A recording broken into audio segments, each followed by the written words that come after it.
Olin just 15-aastaseks saanud ja lehitsesin parasjagu üht kingiks saadud raamatut, kui ema pilk mu sõrmedele peatuma jäi. Sul on nii pikad sõrmed, ütles ta ja lisas siis, et nagu klaverimängijal ja ta paneb mu proua Juuruse juurde klaveritundi. Etteruttates ütlen, et mu klaveriõpingud kestsid 2 kuud. Sain selle ajaga selgeks üksjagu heliredeleid ja Eesti traditsionaali hüüavad pasunad, paraku ainult paremal käel. Juba nädal pärast tema otsust tuli mul Vabriku tänavalt jalgsi Hariduse tänavale minna, sest seal elas proua Juurus. See teekond oli mulle pisut kurnav, eriti seetõttu, et kodus ei leidunud midagi, millega enne tundi minekut keha kinnitada, kuid õpetajat mu tühi kõht ei häirinud.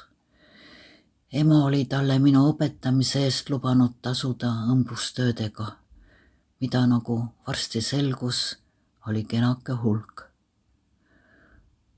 Mul polnud harjutamiseks vajalikku klaverit ja nii olid kord nädalas toimuvad tunnid ühtlasi ka harjutamise eest.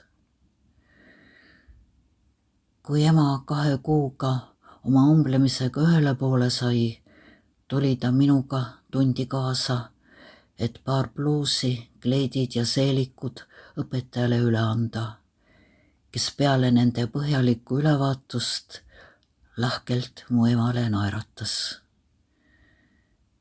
Seejärel tundis ema huvi, et mida ma ka ära olen õppinud.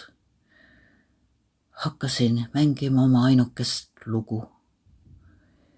Ema toetas vasaku käe klaveri servale, võttis Maria Kallase poosi ja hakkas kaasa laulma, rääkides hiljem sõpradele, et kui õnnelik ta siis oli, kui ta mu klaverimängu saatel laulis.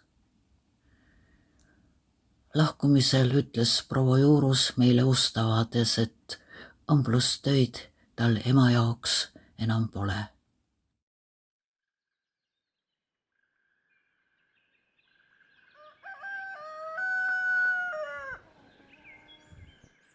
Hüüavad pasunad, tõuske üles magajad, läheme karjatsed metsakarjale. Metsas on nii värske õhk, pehme siidipõhk, metsa sees põõsastes selge allik ees. Väike läheb loodele, lähme koju karjatsed, siin ja seal põllu peal kuulda laulu hääl.